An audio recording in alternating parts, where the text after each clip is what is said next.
हरि प्रभु की आज्ञा, सिद्ध प्रभु की आज्ञा, पूज्य गुरुदेव की आज्ञा से क्लास में करते हैं। सबको सादर जय जिनेन्द्र। जय जिनेन्द्र।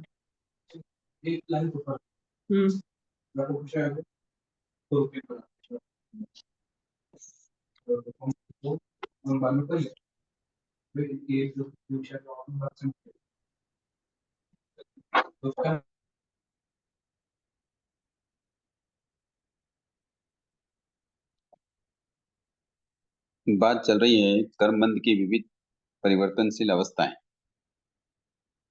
कि कर्म बंद होने के बाद किस प्रकार जीव के साथ वो अवस्थाएं होती है, उसके बारे में हम चर्चा कर रहे थे। बंध, सत्ता और उदय, ये तीन बातें हम समझ रहे थे। उदय के बारे में थोड़ा और बात करते हैं, फिर आगे हम दूसरी बात करेंगे।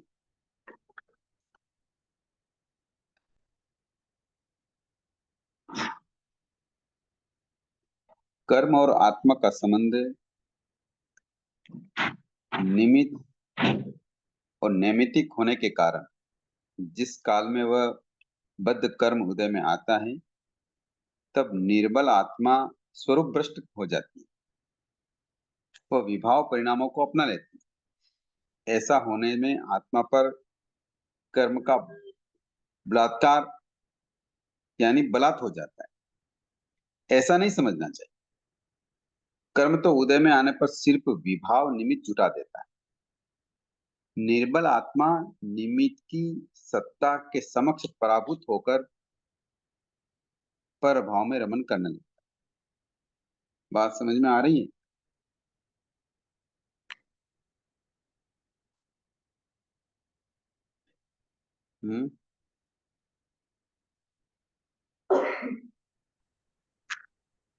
हेलो,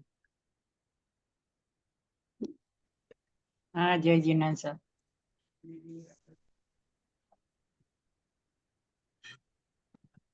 बात समझ में आ रही है?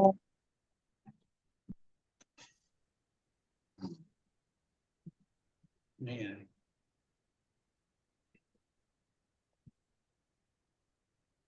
कहने का मतलब ये है कि जो कर्म उदय में आ रहे हैं या उचित कर्म निमित्त से जो उदय में आ रहे हैं, वो हमें जबरदस्ती नियोजित नहीं करते।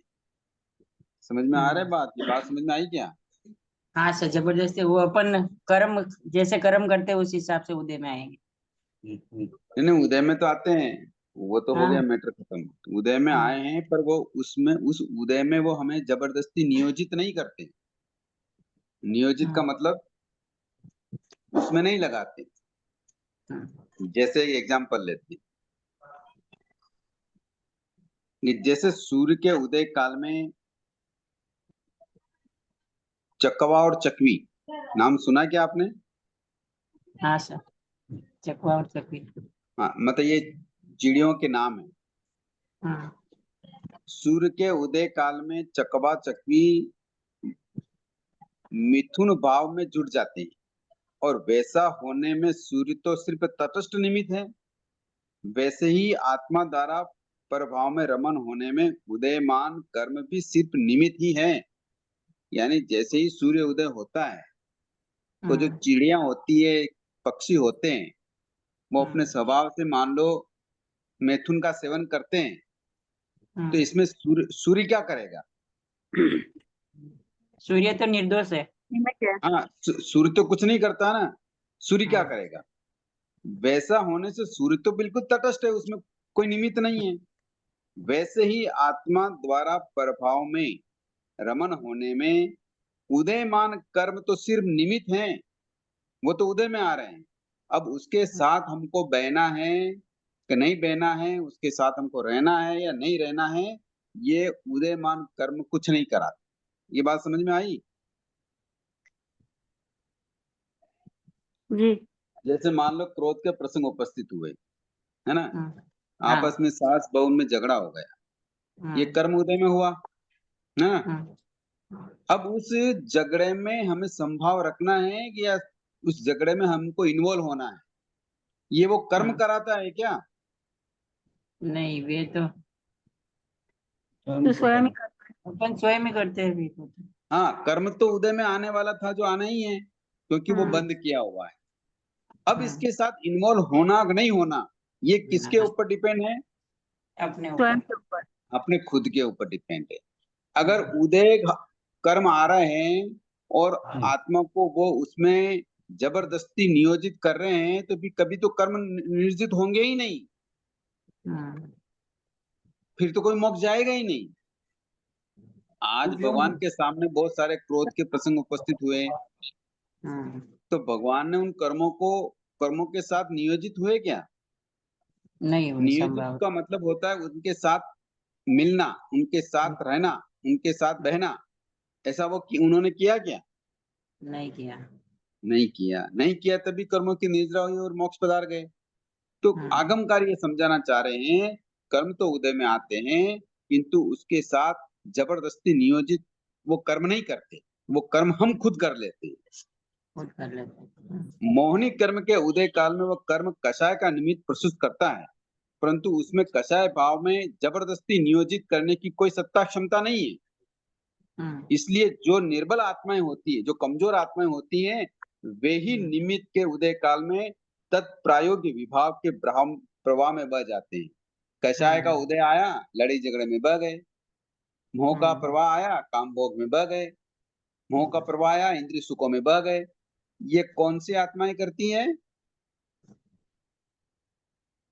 विवाह दशा में चलने लगे। निर्बल आत्माएं, जो निर्बल आत्माएं आत्मा। कमजोर हैं, हाँ, जो चीजों को समझती नहीं है, जो तत्वों के जानकार नहीं है, वो आत्माएं क्या होती है, उस उदय काल में बह जाती है हाँ, अथवा उसे अपना लेती है। जैसे रोड से जाते हुए व्यक्ति को नाट्य गृह, होटल, मिष्ठान भंडार आदि नाटक देखने का, चाय कॉफी पीने का या मिष्ठान खाने आदि का केवल निमित्त प्रस्तुत कर देते हैं, परंतु वे निमित्त जबरन किसी को उस कार्य में जोड़ते घसीटते ठेलते हैं क्या? मान लो कोई रास्ते नहीं। पे जा रहे हैं, होटल आती है, खाने के आते हैं, कपड़े के आते हैं, ज्वेलरी की दुकानें आती है, एक मिष्ठान आते हैं, सब कुछ आते हैं, तो वो दुकानें उसको जबरदस्ती अपनी ओर अंदर खींचती है क्या? नहीं। नहीं खींचती है। किंतु अगर किसी दुकान पे, मिष्ठान पे, नाट्य होटल कहीं भी जाना है, तो वो व्यक्ति खुद जाता है कि नहीं जाता है? हम्म। इसी प्रकार उदय में आया कर्म भी तद अनुसार निमित्त को तो जुटाता है, परंतु कोई भी उदयमान कर्म जबरदस्ती किसी कार्य विशेष या भाव विशेष में उस व्यक्ति को जोड़ता नहीं है। समझ में आया बात? आया। हम्म। जो पराक्रमी होते हैं, जो ताकतवर होते हैं, जो पुरुषार्थ वाले होते हैं, ऐसी आत्मा निमित्त की सत्ता के वश में नहीं होती। वे अल्पकाल में ही परम पुरुषार्थ को सिद्ध कर सकते हैं। यद्यपि उदय में आए हुए कर्म तो उन्हें और अज्ञानी जीवों को एक सरीके भोगने पड़ते हैं, चाहे वो ज्ञानी हो या अज्ञानी, परंतु उन दोनों के कर्म भोगने की क्रिया में महान अंतर है।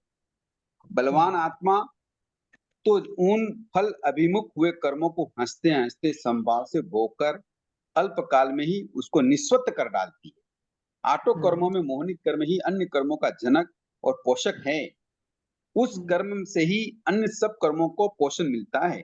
इसलिए ज्ञानी पुरुष मोहनित कर्म के उदय काल में बहुत ही सावधान रहकर उसके प्रकट होने वाले निमित्त में जरा भी रंजित न होकर अल्पकाल में ही उसे भोग लेते हैं। साथ ही वे उससे घबरा कर नए भाव कर्म भी नहीं बांधते। इस कारण अन्य तीन घाती कर्मों को भी नया पोषण नहीं मिलता है। इस कारण वे तीनों अपनी स्थिति के अनुसार उदयमान रहकर बिखर जाते हैं और अंत में वह पुरुषार्थवान परम सिद्धि का वर्ण कर लेता है। मोहनी कर्म के उदय काल में अगर आत्मा तत्प्रायोग कषाय भाव से न जुड़कर उससे प्रकट होने वाले निमित्त में अगर आत्मा स्वभाव में परिणमन न करे और प्रभाव में परिणामों में परिणमन न करे और तटस्थ यानी ज्ञाता दृष्टा रखकर समभाव से उसे भोग ले, तो आत्म भाव के तारतम्य के अनुसार न्यूनाधिक काल में ही उस कर्म का विलय हो जाता है। उसे पुनः कार्य या करण भाव में परंपरा लंबी नहीं होती। बात आप लोगों के अब समझ में आ गई। कहने का हाँ मतलब सर। ये है कि जो बलवान आत्माएं होती है, जो बलवान का अर्थ यहाँ कोई शारीरिक ताकत से नहीं। हम्म, बलवान वाह। आत्मा का मतलब होता है तत्वों के जानकार ज्ञानी आत्मा से, या जिनका दर्शन विशुद्ध होता है ऐसी आत्मा से। तो वो आत्मा क्या करती है, मोहनी कर्म का उदय काल आने पर भी वो क्या करती है, उसमें क्या रहती है, वो उसमें साथ रंजित नहीं होती, वो एकमेक नहीं होती, वो तटस्थ रहती है। और बहुत बड़े मोहनी कर्म के भाग को भी वो अल्पकाल में क्या कर डालती है, नष्ट कर देती है, निस्वत्व कर देती है। जब मोहनी कर्म निस्वत्व हो जाता है तो दूसरे जो घातिक कर्म है, ज्ञानावनी, दर्शनावनी, अंतराय, वो भी ऑटोमेटिक क्या होने लगते हैं, ढीले हो जाते हैं। बात समझ में आई? हाँ। हम्म। तो कहने का मतलब ये है कि जब उदय आ रहे हैं कर्म, तो वो कर्म हमें बलात् उसमें नियोजित नहीं करते, हम उसमें नियोजित होते हैं। जो निर्बल आत्माएं होती है, जो मोहनी कर्म के वशीभूत हो जाती है, वही आत्माएं विभाव में जाती है। समझ में आया? कहने का मतलब यह है कि आत्मा और कर्म का केवल निमित्त या नैमित्तिक संबंध है, तद आत्म संबंध या स्वभाव संबंध नहीं है। मतलब आत्मा का संबंध, स्वभाव ऐसा संबंध नहीं है कि वो कर्मों के साथ ही रहेगी, ऐसा स्वभाव नहीं है। इसलिए आत्मा पर कर्म का किसी प्रकार जबरदस्ती है ही नहीं। केवल निर्बल आत्मा ही है जो कर्म की सत्ता स्वीकार करते हैं। जिन्होंने निमित्त की सत्ता का पराभव कर दिया है, वे वीर पुरुष संयम सिद्ध हैं। जिन्होंने आत्मा पर विजय प्राप्त कर ली, उन्हें तो कर्म के उदय से कोई भीति है ही नहीं, वो डरते ही नहीं, डर भी नहीं लगता है।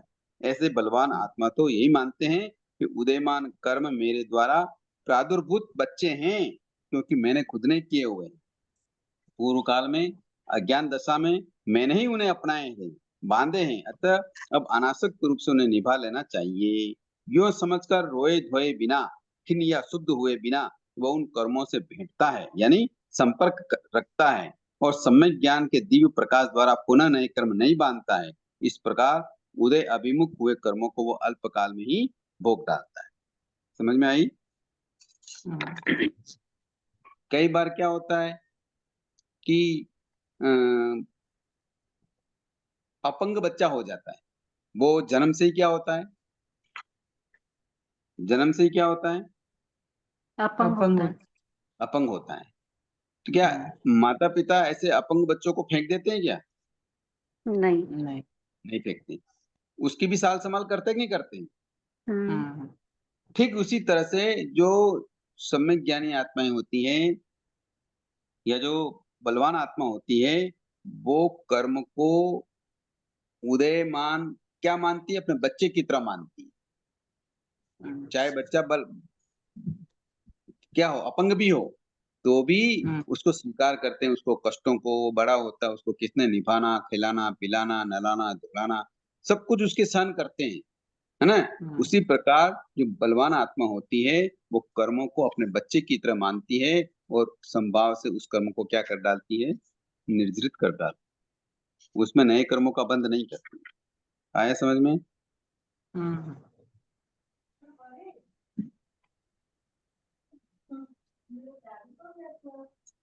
अब एक बहुत इंपॉर्टेंट बात और है कि कई बार क्या होता है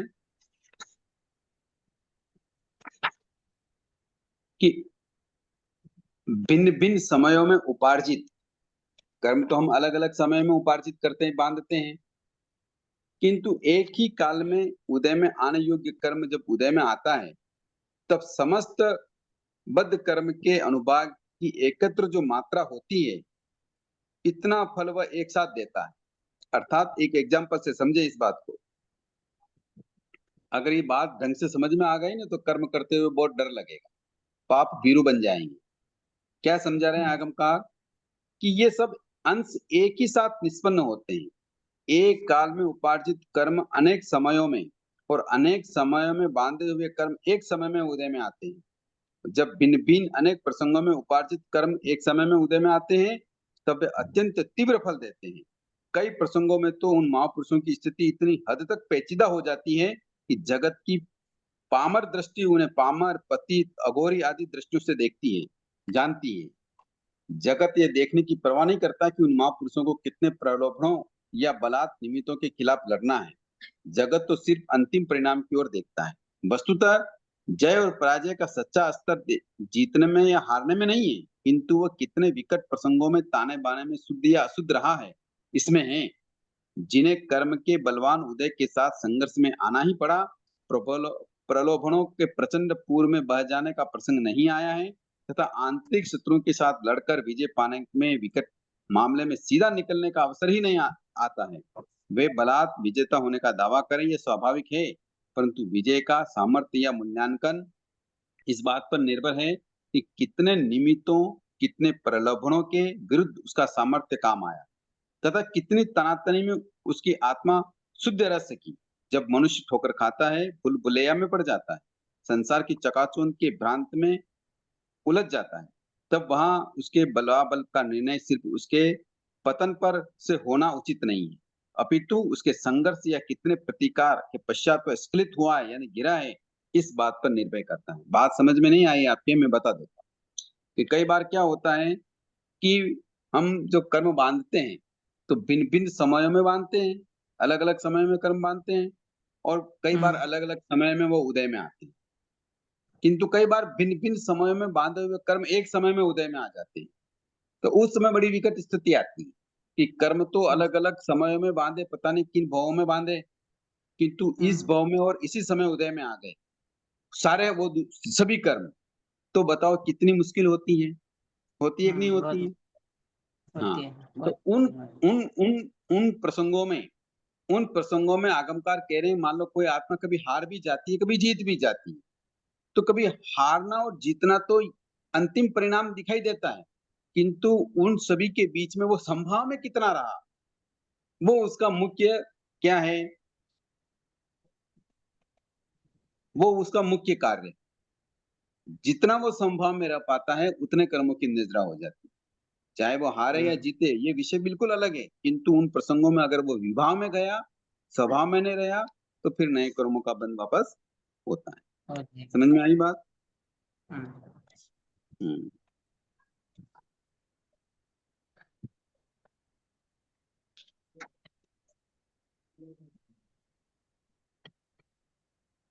इस प्रकार बांधे हुए कर्म कुछ समय के लिए सत्ता में रहते हैं, अब इस सत्ता का समय पूरा होता है, अबाधा काल पूरा होता है, तो वो कर्म क्या होते हैं? उदय में आते हैं।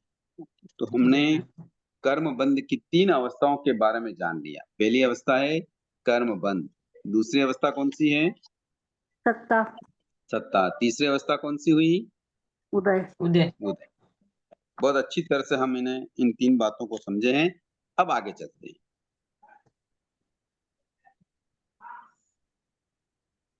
अब चौथी अवस्था कि बंधन को तोड़ने का पुरुषार्थ करते समय ये देखना आवश्यक है कि पुरुषार्थ किस दिशा में हो रहा है। देखो, मैं आपको जो बातें बता रहा हूँ, ये बातें सुनना बड़ा सरल है, किंतु उसको समझना और उसके अनुसार आचरण करना बहुत कठिन होता है। इसलिए जो भी क्लास में ज्वाइन हो रहे हैं, अगर उनमें थोड़ा-सा भी पुरुषार्थ करके इस कर्म विज्ञान की इन बातों को अगर समझ लिया, तो फिर उनके कल्याण में कोई देरी नहीं लगेगी। हो सकता है अब भव भ्रमण बाकी है, वो अलग विषय है, किंतु कल्याण होने में देरी नहीं लगेगी, क्योंकि भोग तो हम कई बार जल्दी भी कर लेते हैं और कई बार टाइम भी लग जाता है। तो अगर टाइम भी लगता है तो उसका समय बड़ा सुखमय तरीके से व्यतीत होता है, किंतु अगर इन बातों को अगर हम नहीं समझते हैं, तो फिर वो समय दुखमय व्यतीत होता है। तो आप इन बातों को बहुत ही गहराई से समझें, तरीके से समझें और फिर धर्म आचरण करें। तो फिर कर्मों के कैसे वृंद उठते हैं, आगमकार यही बताते हैं। तो कहने का मतलब ये है कि पुरुषार्थ जो हम कर रहे हैं, वो पुरुषार्थ किस दिशा में हो रहा है, ये देखना बहुत महत्वपूर्ण है। यानी सम्यक दर्शन आदि जो रत्न त्रय रूप सधर्म को पाने के बजाय अगर सांप्रदायिकता, पूर्वाग्रह, हठाग्रह, धर्म की अंधता या अहम का पोषण, ममत्व भाव आदि की दिशा में पुरुषार्थ अगर हो रहा है, तो वो अधर्म से युक्त है। बात समझ में आई कि नहीं आई? हाँ आई सर। इसलिए इसलिए श्रुत कितांग सूत्र में भगवान फरमाते हैं कि जो व्यक्ति धर्म और अधर्म से सर्वथा अनजान है और केवल कल्पित तर्कों के आधार पर अपने मंतव्य या पूर्वाग्रह ग्रहित मत का प्रतिपादन करता है, वे अपने दुख रूप कर्म बंधन को तोड़ नहीं सकते। जैसे कि हाँ पिंजरे में बंधा हुआ पक्षी पिंजरे को नहीं तोड़ पाता। समझ में आ गया? हाँ कर्म बंधन को तोड़ने के लिए पुरुषार्थ करने वाले व्यक्ति को यह भी जानना आवश्यक है कि बंधन मुक्ति के लिए वर्तमान में धर्म दिशा में किया जाने वाला पुरुषार्थ अतीत में किए गए कर्म बंधन के पुरुषार्थ से प्रबल है या नहीं। मान लो हमें बहुत गाढ़ बंधन बांध रखे हैं, कठोर हाँ। कर्म किए हुए हैं, और हम छोटे मोटे साधना करके उनको सबको तोड़ना चाहे और कल्याण करना चाहे तो होगा क्या? नहीं नहीं। होगा। नहीं हो सकता। तो पूर्व में कैसे गाढ़ कर्म बंधे हुए हैं, ये हम उससे अनजान हैं। तो फिर भी हम उसके अनुसार ही हमें क्या करना पड़ेगा? पुरुषार्थ करना पड़ेगा। यदि अतीत के पुरुषार्थ से वर्तमान का पुरुषार्थ प्रबल है, तो अतीत के पुरुषार्थ को अन्यथा भी कर सकते हैं, मतलब उसको नष्ट कर सकते हैं। अगर वर्तमान का पुरुषार्थ अतीत के पुरुषार्थ से दुर्बल है, तो उद्देश्य विरुद्ध है या मंद है, तो वह अतीत के पुरुषार्थ को अन्यथा नहीं कर सकता। फिर भी सम्यक दिशा में किया हुआ वर्तमान का पुरुषार्थ कभी निष्फल भी नहीं होता है। एग्जाम्पल से इस बात को समझते हैं कि एक राजा ने एक बार रास्ते में पड़े हुए बड़े भारी भरकम पत्थर को तोड़ने की एक घोषणा करवाई कि जो इस पत्थर को एक ही चोट में तोड़ देगा, उसे बहुत बड़ा इनाम और पद दिया जाएगा। परंतु जो इस पत्थर को एक ही चोट में नहीं तोड़ पाएगा, उसे कारागार में बंद कर दिया जाएगा। इस पर अनेक लोग अपना अपना हथौड़ा लेकर आए और 99 लोगों ने बारी बारी से एक एक चोट की, फिर भी पत्थर नहीं टूटा। 100वां व्यक्ति आया, जो ही हथौड़े की चोट की, पहले ही चोट में पत्थर टूट गया। 99 व्यक्ति निराश होकर राजा ने कारागार में बंद करने का आदेश दे दिया। मंत्री को आदेश दिया, पर मंत्री क्या था? थोड़ा बुद्धिमान। राजा से निवेदन किया कि राजन, ये ठीक नहीं। ये ठीक है कि इन 99 लोगों की एक एक चोट से पत्थर नहीं टूटा, किंतु अगर इन 99 लोगों ने एक एक चोट न की होती, तो क्या 100वीं चोट में पत्थर कभी टूट सकता था? अतः पत्थर को तोड़ने में, उसमें दरार करने में, उसकी पकड़ को ढीली करने में इन 99 व्यक्तियों का भी क्या है? हिस्सा है। अतः इन्हें भी कारागार के बजाय इनाम मिलना चाहिए। मंत्री की बात राजा को जच गई। उसने 100वें व्यक्ति को विशिष्ट इनाम और 99 व्यक्तियों को साधारण इनाम देकर संतुष्ट कर दिया। इसी प्रकार इस बात को बताते हुए ग्रंथकार कह रहे हैं कि इसी प्रकार कर्मबंध की गाढ़ अवस्था को शिथिल करने, उसकी काल अवधि को घटाने, सत्ता अवस्था में रहे हुए बद्ध कर्म की अशुभता को शुभता में परिवर्तन करने, सजाति उत्तर प्रकृति में रूपांतरण करने, उदातीकरण करने तथा उदय में आने के पश्चात भोगने के बदले अनुदय अवस्था में ही तप, त्याग, परिचय, जय, उपसर्ग, सहन, क्षमता, क्षमा आदि से पुरुषार्थ द्वारा फल भोग करके क्षीण करने का पुरुषार्थ भी आंशिक रूप से कर्म मुक्ति की, कर्म परिवर्तन की दिशा में किया हुआ पुरुषार्थ है, वह भी निष्फल नहीं है। अतः वह भी कर्म बंध पर किया हुआ धीमा प्रहार है, परंतु उतने में पुरुषार्थ से संतोष नहीं लेना चाहिए। समझ में आई बात? कि जिस प्रकार से उस पत्थर को तोड़ने में सभी 100 व्यक्तियों का अपना अपना हिस्सा है, उसी प्रकार हम जब कर्मोदय में आते हैं या और भी कोई कार्य होते हैं, उसमें परिवर्तन करना या उसको शुभ अशुभ कर्मों को शुभ में परिवर्तन करना या उसको तप, त्याग, परिचय, सहन, क्षमता, क्षमा आदि से उस कर्म को अनुदय रूप में कर देना, ये सारी बातें क्या है? क्या है? उन सभी में किया हुआ पुरुषार्थ निष्फल नहीं होता है।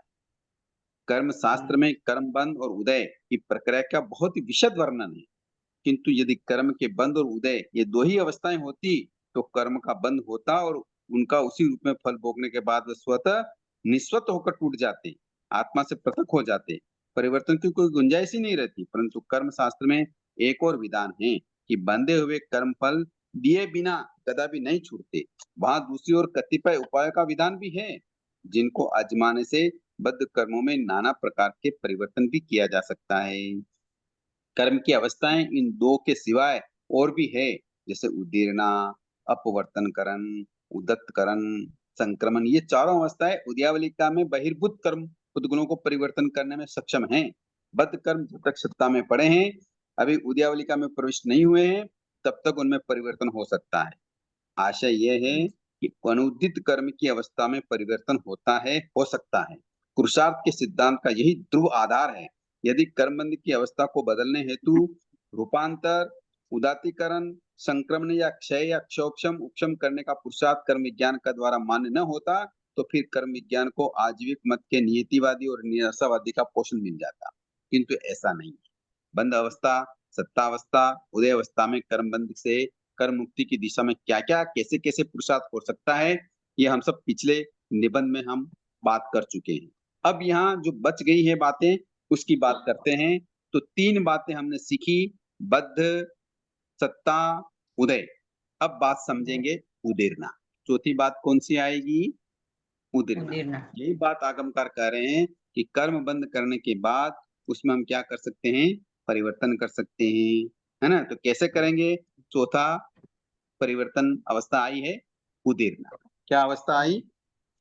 उदीर्णा। उदीर्णा। समझ में आ रही है बातें? हाँ सर, आ रही है, थोड़ी थोड़ी तो आ रही है। बात नहीं आ रही है तो आप प्रश्न कर सकते हैं, पूछ सकते हैं। पूछने से ही बात स्पष्ट होती है। गुरुजी एक रिक्वेस्ट है आपसे, हम्म आप थोड़ा सा स्लो रीड करेंगे। ये मैं 2 बार से मैं लिख नहीं पा रही हूँ बिल्कुल। हाँ, थोड़ा धीरे बोल देंगे, इसमें कोई दिक्कत नहीं। ये तो केवल एक बात जी समझाने की थी। जी लिखने धन्यवाद। की बात अब आ रही है, आप थोड़ा उसको लिख सकते हैं। हाँ जी। तो चौथा अवस्था आ रही है उदीर्णा। चौथी अवस्था कौन सी है? उदीर्णा। देखा जाए तो उदीर्णा उदय का ही एक रूप है। उदय के ही 2 भेद आचार्यों ने किए हैं, एक तो प्राप्त काल उदय और एक अप्राप्त काल उदय। 2 भेद हो गए उदय के, ठीक है ना? तो जिस उदय में काल अवधि पूर्ण होने पर कर्म की वेदना या फलभोग प्रारंभ होता है, वह प्राप्त कर्म कर्मोदय कहलाता है।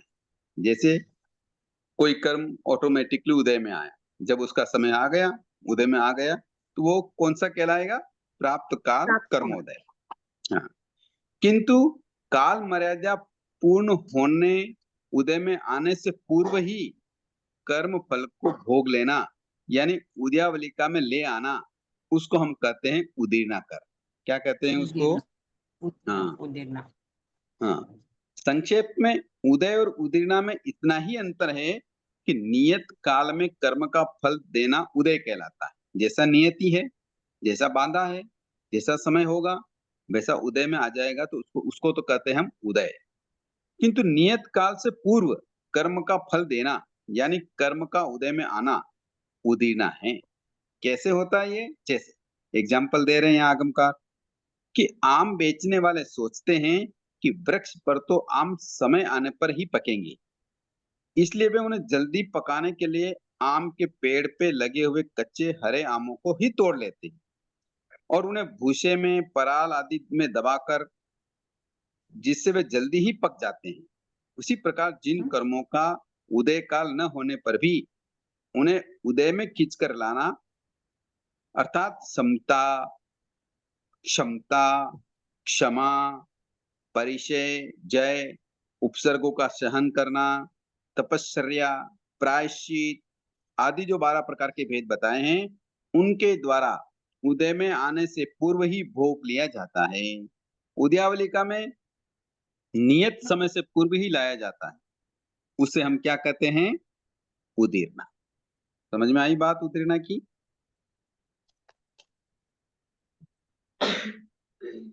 उदीर्णा की बात समझ में आई? जी।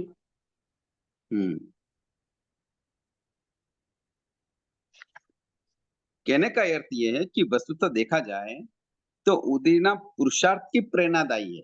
उदीर्णा कब होगी? पुरुषार्थ से। कर्म के स्वाभाविक उदय में नए पुरुषार्थ की आवश्यकता नहीं होती। बंध की स्थिति या अबाधा काल पूर्ण होते ही कर्म पुद्गल स्वतः उदय में आ जाते हैं, किंतु उदीरना के लिए नए पुरुषार्थ की भी आवश्यकता होती है। उदीरना द्वारा विशिष्ट कर्मों की स्थिति क्षय से पहले ही उदय में लाया जाता है, इसलिए उदीरना में विशेष पुरुषार्थ की आवश्यकता होती है। जैसे हम क्या करते हैं कि उपवास करते हैं, कई बार लंबी तपस्याएं करते हैं, कई बार रस परित्याग करते हैं, कई बार प्रतिशलीनता करते हैं, स्वाध्याय करते हैं, सेवा आदि का कार्य करते हैं, ध्यान करते हैं। तो ये सारी चीजें क्या है? पुरुषार्थ हैं। तो इस पुरुषार्थ से हम क्या करते हैं? कर्मों को उदीरना। उदय में आने से पूर्व ही हम उनको क्या करते हैं? उदय में लाते हैं। तो उसको बोलते हैं उदीरना। समझ में आई बात? जी। हम्म। उदीरना करण के योग्य कर्मों तथा उसमें पुरुषार्थ करने और न करने के विषय में एक अच्छा सा रोचक भगवती सूत्र का तथ्य यहाँ आता है। यहाँ प्रूफना की गई है। क्या है? गौतम ने प्रभु से पूछा, गौतम स्वामी ने प्रभु से पूछा, है बनते कि जीव उदीर्ण कर्म पुद्गलों की उदीरना करता है या जीव अनुउदीर्ण कर्म पुद्गलों की उदीरना करता है? समझ में आया प्रश्न? गौतम स्वामी भगवान से क्या प्रश्न कर रहे हैं कि बनते जीव उदीर्ण कर्म पुद्गलों की उदीरना करता है या जीव अनुउदीर्ण कर्म पुद्गलों की उदीरना करता है? यानी जो उदय में आ रहा है उस कर्म की उदीरना करता है या जो उदय में नहीं आया है उस कर्म की उदीरना करता है? समझ में आया बात? अथवा जीव अनुउदीर्ण किंतु उदीरना योग कर्म पुद्गलों की उदीरना करता है या फिर उदय के अनंतर पश्चातकृत कर्म पुद्गलों की उदीरना करता है? अब यहाँ 4 प्रश्न हैं। समझ में आ गया? अब भगवान उसका उत्तर देते हैं। क्या उत्तर देते हैं कि हे गौतम, जीव उदीर्ण की उदीरना नहीं करता, क्योंकि वो तो वैसे उदय में आया हुआ है, तो उसकी क्या उदीरना करेगा, है ना?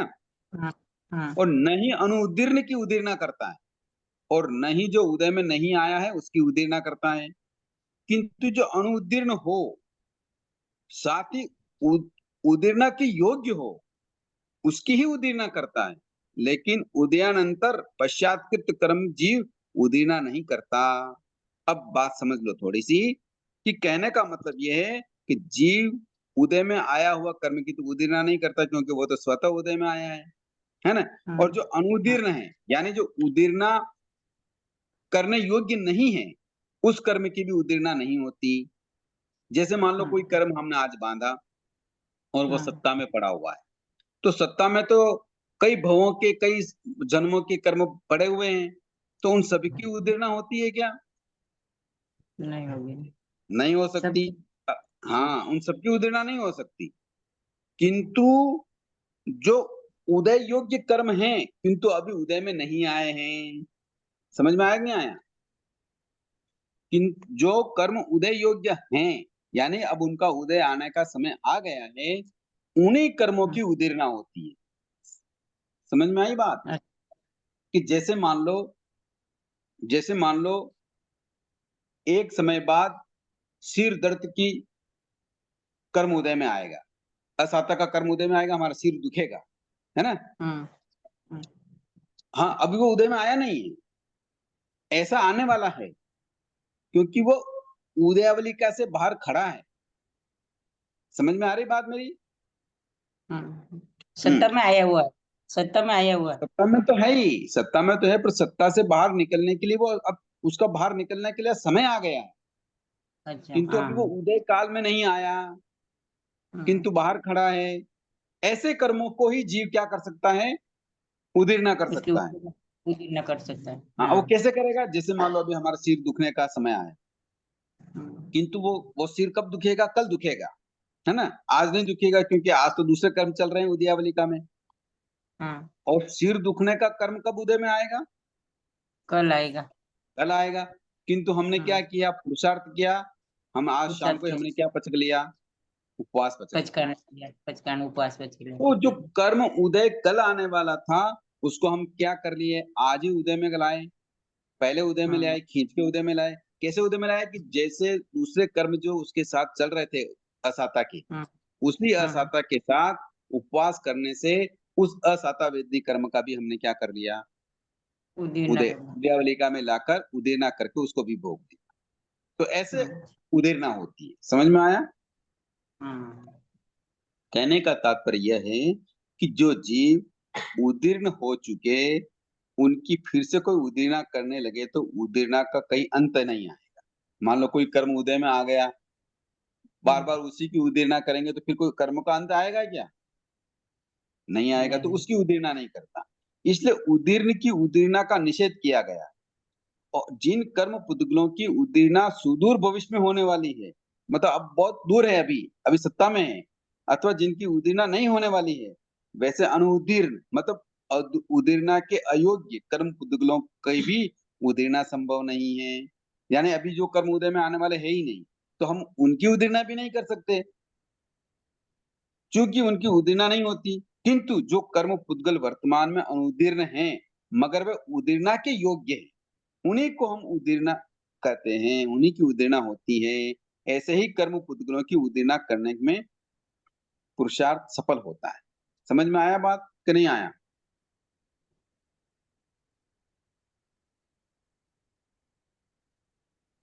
नहीं आया?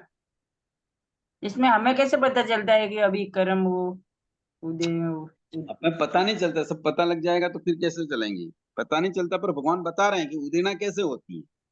हाँ। हाँ। भाई हम स्वेच्छा से, पुरुष स्वेच्छा से कर रहे हैं ना, हाँ। बिना इच्छा के कोई चाहता है कि मेरे दुख आ जाए? कोई नहीं। नहीं चाहता, तो वैसे तो कोई उदीरना होती नहीं। किंतु इच्छा से कोई, भगवान ने तो इच्छा पूर्वक कष्ट को आमंत्रित किया कि नहीं किया? हम्म। कैसे किया? इच्छा से।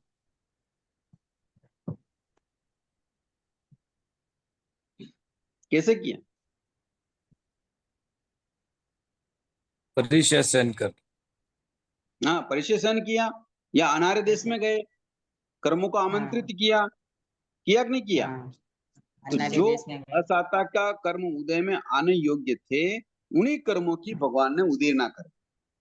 समझ में आया? बिल्कुल। जो कर्म उदय में आने योग्य नहीं थे, उनकी उदीरना नहीं की जा सकती। समझ तो में खाली आया? निकट करनी गुरु हाँ, जी, जो निकट, निकट मतलब कर्म की अभी उदीरना नहीं एग्जाम्पल होती। दिया ना मैंने, उदाहरण जैसे मान लो कल कोई हाँ। सिर दर्द उदय में आने वाला था, किंतु हमने हाँ। आज क्या कर लिया? आज उपवास वगैरह कर लिया तो। उपवास कर लिया, तो कष्ट हुआ कि नहीं हुआ? हाँ। ये उदीरना हो गई। किंतु उदीरना मान हो। लो, हाँ, किंतु मान लो कभी 10 साल का कोई लड़का हो, बच्चा हो, और 90 साल की उम्र में उसके कोई कष्ट आने वाला हो, तो क्या वो 10वें साल में उदय में आ सकती है क्या? नहीं, ऐसा 10वें नहीं साल है, नहीं है। ऐसा नहीं उदीरना आएगी। नहीं होती। किंतु नहीं। जिस समय जो कर्म चल रहा है, उसी कर्म की उस क्या होती है? उस उदीरना होती हाँ, समझ में आएगा। है।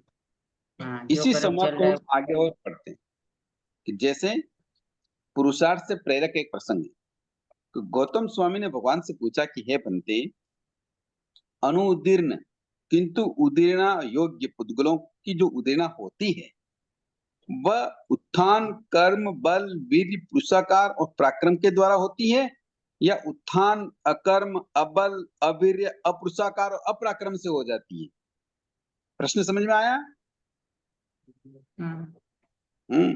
भगवान से पूछ रहे हैं गौतम स्वामी कि हे प्रभु, जो उदीरना होती है, जो अनुदीर्ण किंतु उदीरना योग्य जो कर्म पुद्गलों की जो उदीरना होती है, वह उदीरना उत्थान से, कर्म से, बल से, पुरुषार्थ से, वीर से या पराक्रम से होती है, या इसके बिना ही हो जाती है? अब प्रश्न समझ में आया? हाँ, इसी से ही होती, इसी से ही होगी तो ना। अब उत्तर दे रहे हैं भगवान क्या उत्तर दे रहे हैं कि हे हाँ। गौतम, जीव उत्थान आदि द्वारा अनुदीर्ण किंतु उदीरना योग्य कर्म पुद्गलों की उदीरना करता है, किंतु अनुत्थान, अपुरुषार्थ, अबल, अकर्म, अवीर्य या अपराक्रम से वो उदीरना नहीं करता। नहीं। हाँ। समझ में आया? इससे ये स्पष्ट हो जाता है कि पुरुषार्थ द्वारा उदीरना आदि करके जो बंद कर्म हैं, उनमें परिवर्तन किया जा सकता है। कर्म परतंत्रता को आत्म स्वतंत्रता में बदला जा सकता है। दुर्भाग्य की ओर ले जाने वाले कर्म को सौभाग्य की ओर पलटा जा सकता है। समझ में आई बात?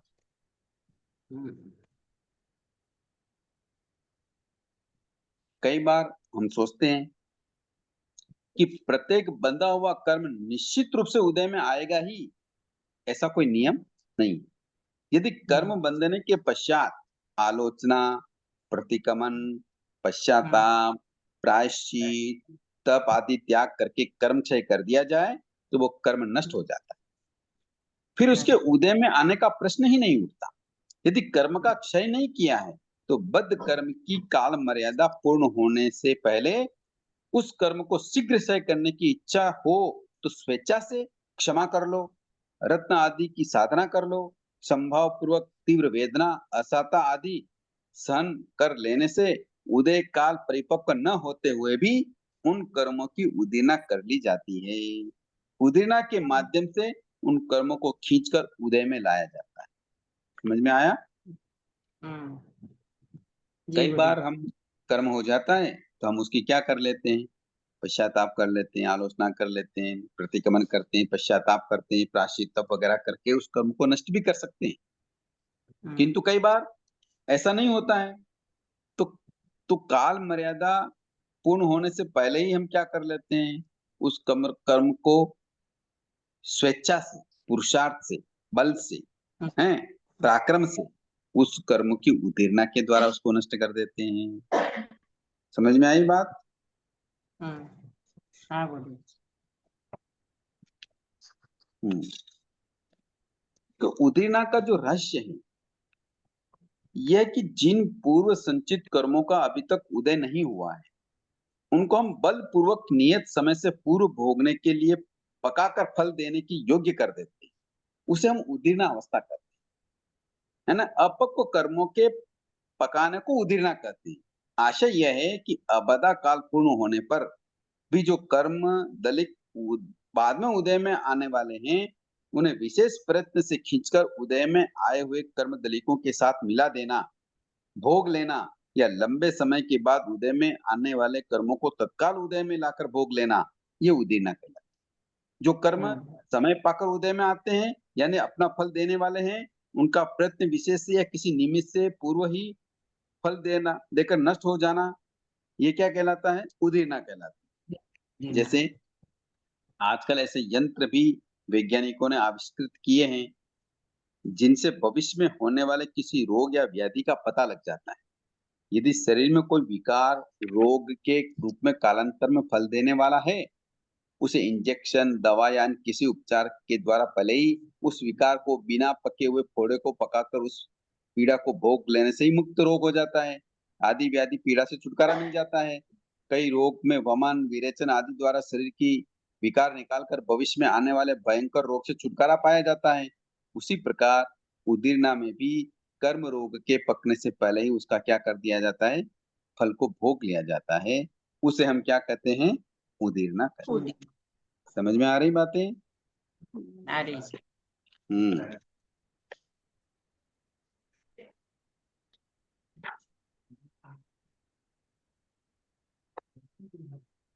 ठीक है, उदीर्णा के बारे में बात समझ में आ गई।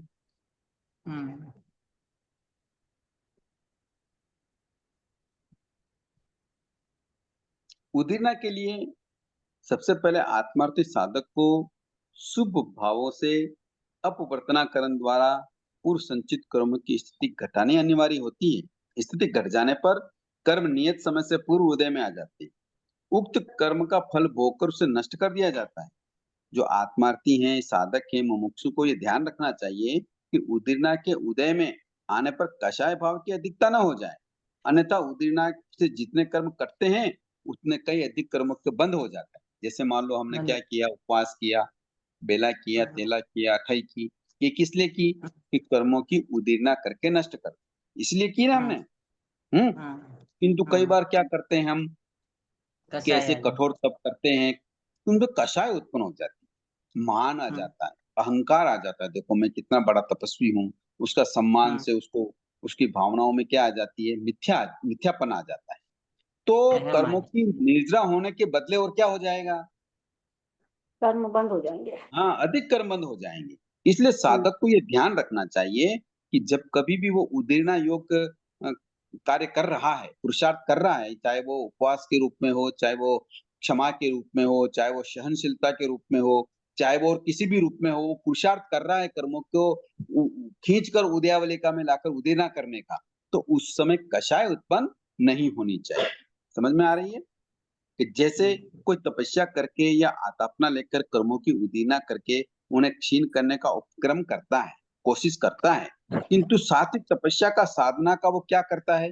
मद करता है, अहंकार करता है, क्रोध करता है, मान, लोभ, ईर्ष्या या मान सम्मान की भावना रखता है। कषाय भाव हो तो कर्म क्षय होने के साथ साथ कर्म बंध का जत्था भी अधिक बढ़ जाता है। समझ में आई बात? इसलिए साधक को चाहिए कि वो निस्वार्थ भाव से क्या करे? तपस्या, साधना, सामायिक, संवर, पोषद आदि करे। ऐसा ना हो कि हम छोटी-मोटी तपस्या करें, फिर उसका लंबा-चौड़ा खाना करें, फिर उसके लंबे-चौड़े वरघोड़े निकालें, फिर उसके बाद लंबे-चौड़े मान-सम्मान करें, सालाएँ उड़ाएँ, माल उड़ाएँ, ये करें, वो करें। ऐसा करके नए कर्मों का बंध ही करना होता है। समझ में आई बात? कि नहीं आया? कर्म सही बहुत बढ़ जाएंगे, ऐसा करेंगे तो कर्म सही नहीं होंगे और ज्यादा बढ़ जाएंगे। यही बता रहे हैं आगम का। ठीक है, बोलिए। अच्छा, ये एक सवाल था कि जब सामयिक संवर करते हैं तो वो भी, उसमें भी एक प्रकार की, वो भी एक उदीर्णा का प्रकार ही है ना। जैसे उपवास वगैरह करते हैं उसमें भी उदीर्णा होती है, तो सामयिक संवर करते हैं इत्यादि पोषक, वो भी उदीर्णा में आएगा कैसे सर? देखो, सामयिक संवर करते हैं उसमें 2 तरह का लाभ होता है। एक तो होता है आने वाले कर्म रुक जाते हैं क्योंकि आप किस में आ गए? संवर में आ गए। आपने आने वाले कर्मों के जो आश्रय द्वार है उनको बंद कर दिया, है बंद ना? कर दी। किंतु बंद करने के बाद जो कष्ट सहन करने पड़ते हैं, परिचय सहन करने पड़ते हैं, दान समस्या के, गर्मी के, शीत के, भूख के, प्यास के, है ना? ये सब उसमें भी सहन करने पड़ते हैं। तो ये बराबर। सहनशीलता पे भी कर्मों की निर्जरा होती है। वो भी उदयावलिका में आती है। उदयावलिका में आकर उदीर्णा कर्मों की उदीर्णा की जाती है।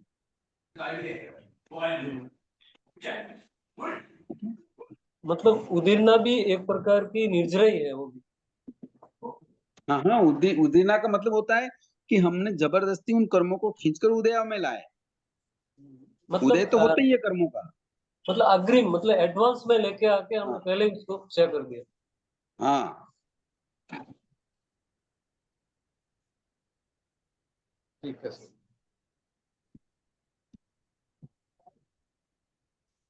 ठीक है सर। हम्म। तो हमने आज कर्म बंध की परिवर्तनशील अवस्था का चौथा पार्ट पढ़ लिया है। वो चौथा पार्ट है उदीर्णा। समझ में आया?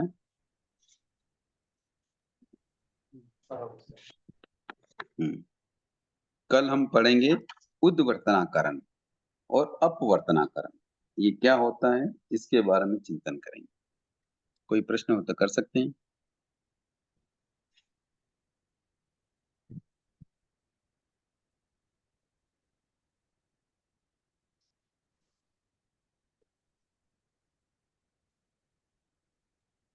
सर एक जनरल सवाल है, विशेष हट के। हम्म, जैसे कि अग्नि का एक जीव, यानी कि तेऊ का एक जीव है, तो सोलर से जो एनर्जी, मतलब सोलर से जो ऊर्जा मिलती है, ऊर्जा, तो सर वो सचित है अचित है? देखो, जब कोई भी चीज, जैसे मान लो गैस पे तवा हमने गर्म किया, हम्म।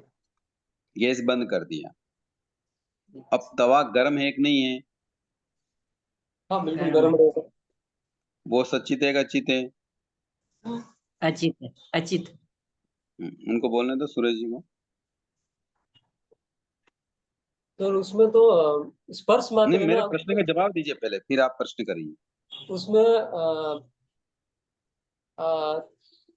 अचित ही है वो तो। हम्म तवा अचित है क्योंकि जो अग्नि काय के जीव जल रहे थे वो तो हमने गैस बंद कर दिया। हम्म। अब तवा गर्म है ना? ठीक इसी तरह से जब सौर ऊर्जा से ऊर्जा एकत्रित होती है ना, तब तक तो वो क्या है, अचित ही है। तब तक तो वो अचित है। किंतु जैसे ही उस ऊर्जा को हम धनात्मक और ऋणात्मक रूप में यूज करेंगे, धनात्मक और ऋणात्मक को अंग्रेजी में क्या बोलते हैं, प्लस माइनस, हाँ प्लस माइनस, डीसी और क्या बोलते हैं, डीसी और एसी, एसी, हाँ ऐसा कुछ अंग्रेजी का वर्ड मुझे नहीं आ रहा है। मतलब उस डायरेक्ट रूप में जैसे ही वो यूज होगी, हाँ, जैसे ही डायरेक्ट, उस डीसी एसी में यूज होगी, वहां हाँ, देवगाय के जीव उत्पन्न होंगे। हाँ, जैसे एक एग्जांपल देते हैं, तवा गर्म है किंतु वो सचित नहीं है, बरोबर, बराबर, अचित है वो। किंतु वो अचित है। किंतु जैसे ही उस गर्म तवे पर हम कागज रखेंगे तो क्या होगा, वो जल जाएगा, बल जाएगा, जल जलेगा। जाएगा। जैसे ही जला, उसमें हाँ, देवगाय के जीव उत्पन्न होगा। समझ में आई बात, बराबर। समझ में आई कि नहीं आई, हम्म ऐसा। जैसे मान लो अभी सूर्य की किरणें हमारे तो गुरुजी आइसक्रीम आंगन में आ सचित रही है है, अचित है? एक मिनट एक मिनट एक मिनट एक मिनट एक मिनट एक मिनट एक मिनट, जैसे ही सूर्य की किरणें हमारे आंगन में आई, तो सूर्य की किरणें सचित है कि अचित है, वो तो अचित है। अचित है। किंतु जैसे ही उस सूर्य की किरणों को हमने, एक ग्लास आता है, एक कांच आता है, उस कांच से लेकर हम किसी कागज पे उसका प्रतिबिंब डालते हैं, तो वो कागज क्या होता है, जल जाएगा। हाँ। तो जो जलने की प्रक्रिया हुई वो क्या हो गया, मतलब वो उसकी योनि बन गई, उस जीवों के आने की बस योनि वो बन योनि बन गई, वहां देवगाय के जीव उत्पन्न हो गए।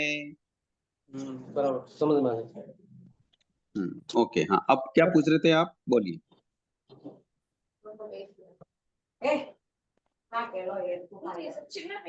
बोलिए क्या पूछ रहे थे। नहीं, कोई आइसक्रीम वाला कोई पूछ रहे थे शायद। हाँ कोई प्रश्न कर रहे थे, पूछिए। सर आइसक्रीम सचित है या अचित है? आइसक्रीम सचित है।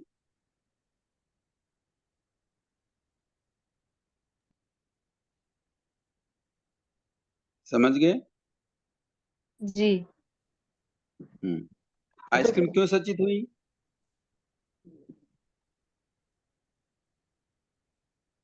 पानी है, पानी है नहीं वो, सर। तो सचित ही है पानी। जो बर्फ है, वो बर्फ है वो। क्योंकि उसमें अपकाय के जो ठंडे वाले जीव हैं, 3 तरह हाँ, की योनि होती है, उष्ण, हाँ, उष्ण, शीत, शीतोष्ण। शीतोष्ण, तो जो अपकाय के जो आइसक्रीम में जो पानी के जीव हैं, ठंडे वाले जीव, वो शीत, वो क्या हैं, शीत योनि वाला। हाँ वो उष्ण शीत हैं, ठंडे वाले हैं, इसलिए वहां अपकाय के जीव उत्पन्न होने की पूरी पूरी संभावना है।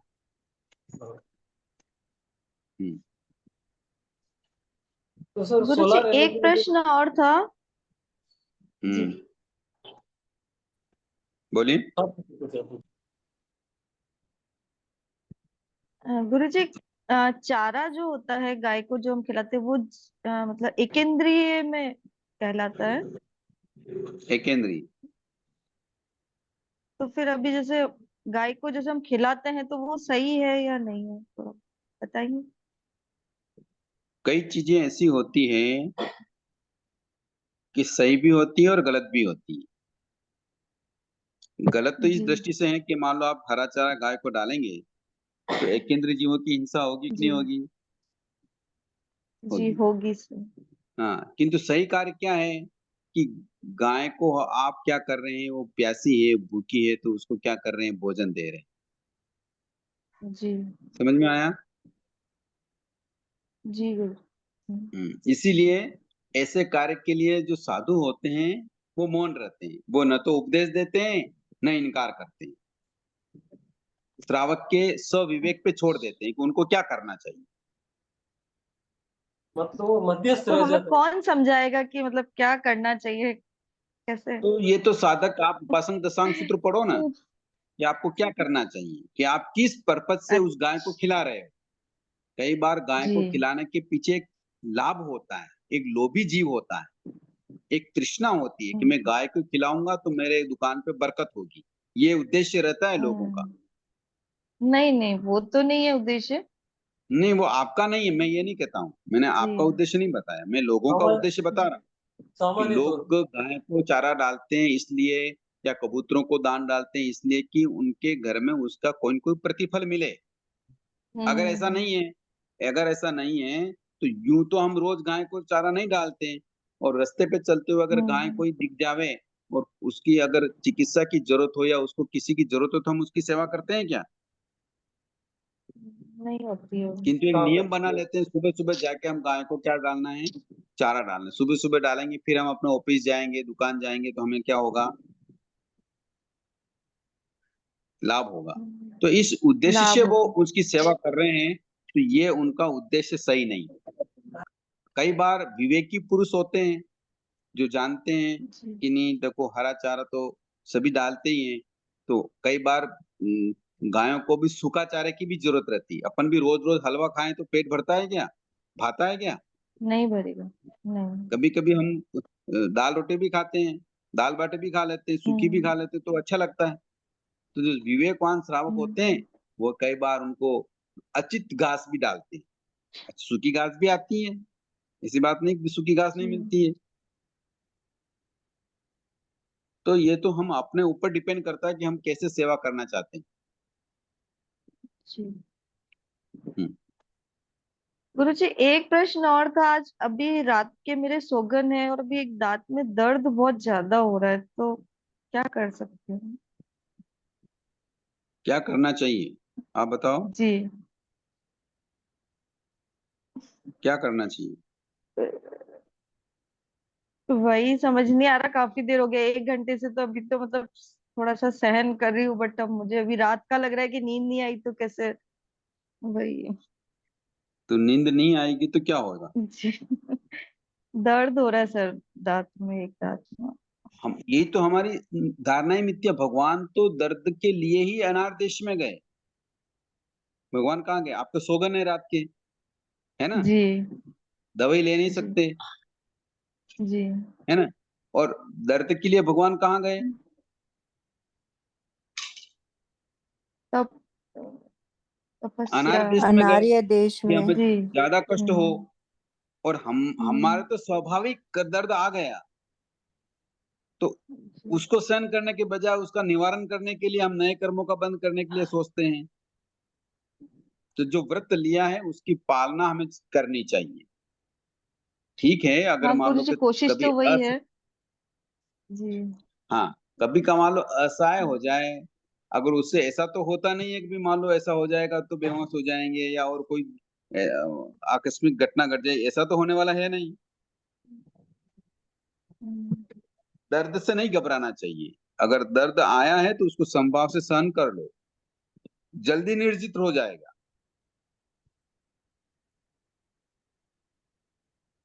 यही भगवान का सिद्धांत है। फिर जीवों की जैसी कैपेसिटी होती है वैसा ही करना चाहिए, जिससे आपकी जितनी कैपेसिटी हो वैसा करो। ठीक जी है। हम्म, सर सोलार एनर्जी के बारे में एक छोटा और सवाल था।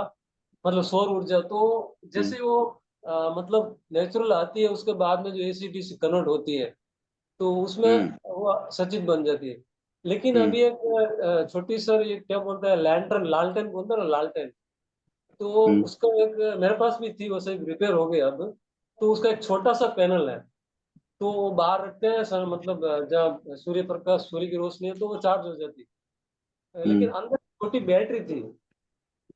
हम्म। अब उसमें तो कोई एसिड मेरे ख्याल से वो नहीं होना चाहिए, तो वो फिर अच्छी तरह से चीज है। मतलब एक छोटा पैनल है, छोटी सी लैंटर्न नहीं, वो बाहर रख देते हैं, वो चार्ज हो जाती है। सूरज जी, कैसा भी पैनल हो, हाँ। कैसा भी पैनल हो, छोटा हो बड़ा हो, जब तक ये दोनों चीजें नहीं होगी वो अग्नि नहीं जलेगी।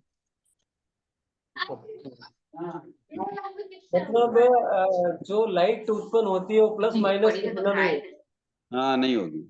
और जो प्लस माइनस है वहां पे जीव आएंगे पक्का। बिल्कुल, स्थान है वो, योनि है। ठीक है सर, समझ में आ गया। हम्म।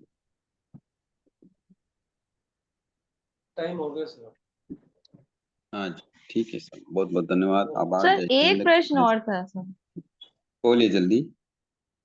सर, देह दान करना सही है या नहीं, बता सकते हैं?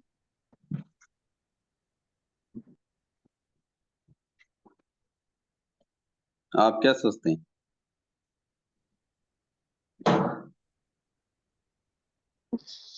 वही समझ में नहीं आ रहा है, आगम में इसका आपसे कहीं वर्णन समझना नहीं। चाह रहे हैं। जी। हम आगम के प्रश्नों पर जो बात आई है उसी को फॉलो करते हैं।